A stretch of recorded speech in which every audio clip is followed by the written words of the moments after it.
આજે આપણે બનાવીશું એકદમ ટેસ્ટી અને ચટપટી સેન્ડવિચ। તમને થશે કે આ સેન્ડવિચ કે છે પણ મસાલો તો દાબેલીનો દેખાઈ રહ્યો છે, પણ હા, આપણે દાબેલીના મસાલામાંથી દાબેલી સેન્ડવિચ બનાવીશું। ખૂબ ટેસ્ટી અને ઇઝી છે અને ઘરમાં બધાને જ ભાવે એવી આપણે સેન્ડવિચ બનાવવા માટે અહીં કુકરમાં મેં 4 મીડિયમ સાઇઝના બટાકાને બાફી લીધા છે। ધોઈ પાણી નાખી અને 4 થી 5 સીટી વગાડી અને બટાકાને આપણે બાફી લઈશું। તો બટાકા એક સાઈડે બફાય ત્યાં સુધીમાં આપણે એના માટેની 2 ચટણી બનાવવાની છે। તો એમાંથી આપણે ખાટી મીઠી આમલી અને ગોળની ચટણી બનાવવા 1 વાડકી નાની આમલી લીધી છે અને એટલું 3 વાડકી જેટલો ગોળ લીધો છે અને એ ડૂબે એનાથી થોડું જ વધારે પાણી આપણે લઈ અને એને ઉકળવા માટે મૂકી દઈશું। તો અહીં જે ચટણી બનાવવાની છે એને થોડી થીક રાખવાની છે, કેમ કે આપણે બ્રેડની ઉપર એને સ્પ્રેડ કરવાની છે। તો થોડું જ પાણી મેં અંદર ઉમેર્યું છે। હવે આમલી સરસ સોફ્ટ થઈ ગઈ છે, એ ગેસ બંધ કરી દીધો છે। ઠંડુ થાય ત્યાં સુધી આપણે તીખી ચટણી બનાવીશું। થોડા ફુદીનાના પાન, 4 થી 5 મરચાં અને 1 મુઠ્ઠી કરતાં થોડી વધારે એવી કોથમીર લીધી છે। સ્વાદ પ્રમાણે મીઠું લીધું છે, અડધી ચમચી જીરું, 1 વાડકી નાની સેવ નાખી છે। થોડું આપણે લીંબુનો રસ અંદર ઉમેરીશું અને 3 થી 4 બરફના ટુકડા લઈ અને આપણે એને પીસી લઈશું। ત્યારબાદ એની અંદર મેં ચપટી હિંગ અને થોડું અંદર સંચળ પણ મેં નાખેલું છે। તો આ રીતે આપણી ગ્રીન ચટણી છે એ બનીને રેડી છે। તો હવે આપણે જે ગળી ચટણી છે એ ઠંડુ થઈ ગઈ છે, એની અંદર મીઠું, સંચળ, થોડી હિંગ નાખી છે। સ્વાદ પ્રમાણે મીઠું, સંચળ નાખવાના, ચપટી હિંગ, 1 ચમચી મેં ધાણા જીરું, 1 ચમચી કાશ્મીરી લાલ મરચું અંદર ઉમેર્યું છે, જેનાથી ચટણીનો કલર ખૂબ સરસ આવશે। અને લાસ્ટમાં થોડું મેં અંદર સૂંઠ પાવડર નાખ્યો છે ચપટી, અને હવે એને આપણે ફરીથી ગરમ થવા માટે મૂકી દઈશું। અહીં બટાકા બફાઈ ગયા છે તો એને આપણે કટ કરી લઈશું 2 ટુકડામાં, જેથી જલ્દીથી ઠંડા થાય। અને અહીં આંબલી અને ગોળની ચટણી છે એ થોડી એકદમ વધારે સરસ ઉકળીને એકદમ સોફ્ટ આંબલી થઈ ગઈ છે, એને બંધ કરી દીધું છે। અને હવે આ બટાકા છે એની છાલ કાઢી નાખીશું આપણે। તો બધું જ રેડી છે। હવે આ ગળી ચટણી છે એ ઠંડી થઈ છે ફરીથી, અને હવે એને આપણે ગાળી લઈશું। તો આ રીતે કરવાથી આપણે થોડી ઝડપથી બની જાય છે આપણી ચટણી। તો બસ આ રીતે એકદમ થીક એવી મેં ચટણી બનાવી છે। તો એ મને સેન્ડવિચ બનાવવાની છે, એના પ્રમાણમાં જેટલી જોઈએ એટલી જ મેં થોડી થોડી ચટણી બંને બનાવી છે, ગ્રીન ચટણી અને ગળી ચટણી। તો હવે આપણે એનો મસાલો બનાવીશું। તો અહીં 2 થી 3 ચમચી મેં તેલ લીધું છે અને આ મસાલો છે દાબેલીનો આવે છે એ મેં 4 ચમચી જેટલો લીધો છે। તો આ ઘરે બનાવેલો મસાલો છે અને એમાં આપણે થોડું પાણી ઉમેરી દઈશું અને થોડું પાણી રેડીશું એટલે એ થોડું થીક એનું પેસ્ટ જેવું થઈ જશે। તો તેલ થોડુંક ગરમ થાય ત્યારે જ આપણે એમાં આ મસાલો છે અંદર ઉમેરી દઈશું। એની સાથે 2 થી 3 ચમચા જેટલી આપણે ચટણી જે બનાવી છે ગળી એ ઉમેરીશું અને થોડું મેં અંદર લાલ મરચું, કાશ્મીરી લાલ મરચું ઉમેર્યું છે, જેનાથી મસાલાનો કલર છે એકદમ બહાર જેવો બનશે। અને થોડું ઉકળે એટલે એમાં સ્વાદ પ્રમાણે મીઠું નાખી અને હવે આપણે જે બટાકા છે બાફેલા એને છીણી લીધા છે એને પણ અંદર ઉમેરી દઈશું। તો અહીંયા જે આપણે મસાલો બનાવ્યો છે એમાં આપણે તેલનું પ્રમાણ થોડું ઓછું રાખ્યું છે, જ્યારે બહાર જે મસાલો હોય છે દાબેલીનો એમાં તેલ છે એ થોડું વધારે પડતું જ નાખેલું હોય છે। તો આપણે થોડું હેલ્ધી બનાવવા માટે તેલનો ઉપયોગ ઓછો કર્યો છે। તો બસ હવે જે ચટણી છે એને બટાકાની સાથે સારી રીતે આપણે મિક્સ કરી દઈશું અને અહીં સ્વાદ તમારે ટેસ્ટ કરી લેવાનો। મીઠું ઓછું લાગે તો મીઠું અંદર ઉમેરવાનું, ચટણીનું પ્રમાણ થોડું ઓછું લાગે મતલબ ખાટો મીઠો ટેસ્ટ ઓછો આવે તો ચટણી નાખવાની, અને જે આપણે મસાલો બનાવેલો છે એ પણ થોડો તમને નાખવો હોય તો ફરીથી નાખી દેવાનો। સ્વાદ પ્રમાણે તમારે સુધારા વધારા કરવાના। તો હવે એને એક ટ્રેમાં લઈ લીધું છે, એને ઠંડુ થાય એટલે એને ઉપરથી આપણે દરેક વસ્તુ થોડી થોડી ઉપરથી ભભરાઈશું અને બિલકુલ બહાર જે આપણે લારી પર જોતા હોઈએ છીએ દાબેલીનો મસાલો એ રીતે એને સજાઈશું।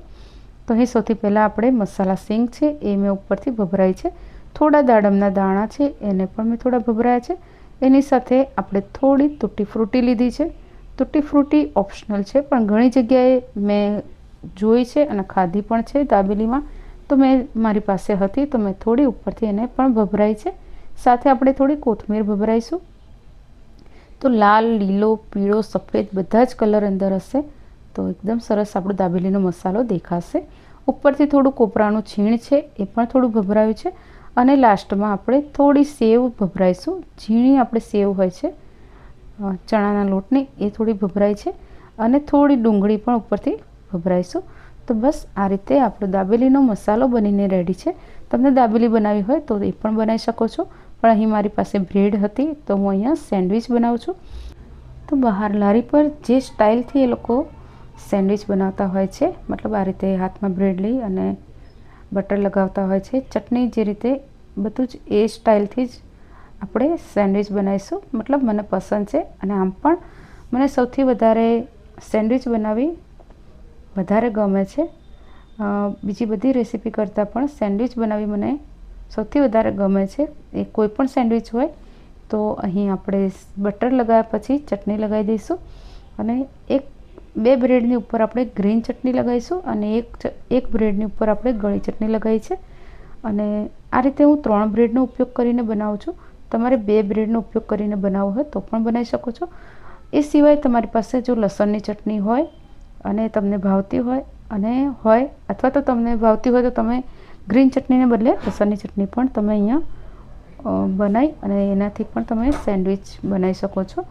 તો આ રીતે આપણે થોડો મસાલો 2 બ્રેડની ઉપર થોડો દબાઈ અને સ્પ્રેડ કરી, આખી બ્રેડ ઉપર એ સરસ રીતે સ્પ્રેડ થઈ જાય એ રીતે લગાવી દઈશું.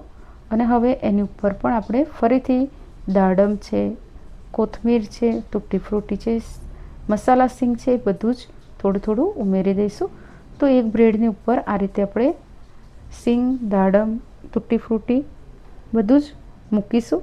અને જે બીજી બ્રેડ છે એની ઉપર આપણે ડુંગળી છે અને ચીઝ છે એ આપણે મૂકીશું. તો અહીં ડુંગળી છે એકદમ ઝીણી સમારવાની, અને બસ થોડું ચીઝ આપણે એમાં ઉપરથી થોડું છીણીશું. તો અહીં 1 ક્યુબ છે, એમાંથી અડધું ક્યુબ છે મેં આ સેન્ડવિચમાં એનો ઉપયોગ કર્યો છે, અને અડધું ક્યુબ છે રહેવા દીધું છે. તો બસ થોડું ચીઝ મેં અંદર ઉમેર્યું છે, જેનાથી સેન્ડવિચ વધુ ટેસ્ટી બનશે.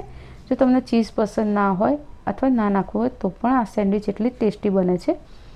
અને હવે ચારે બાજુથી આપણે મસાલો છે એ સારી રીતે અંદર સ્ટીક કરી દઈશું, અને એને તવી ઉપર આપણે આ સેન્ડવિચને શેકીશું.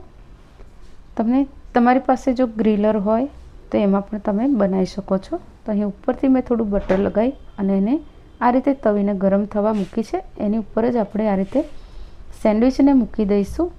ગેસની ફ્લેમ સ્લો ટુ મીડિયમ રાખીશું, અને 2 થી 3 મિનિટ પછી તરત જ આપણે પલટાઈ દઈશું.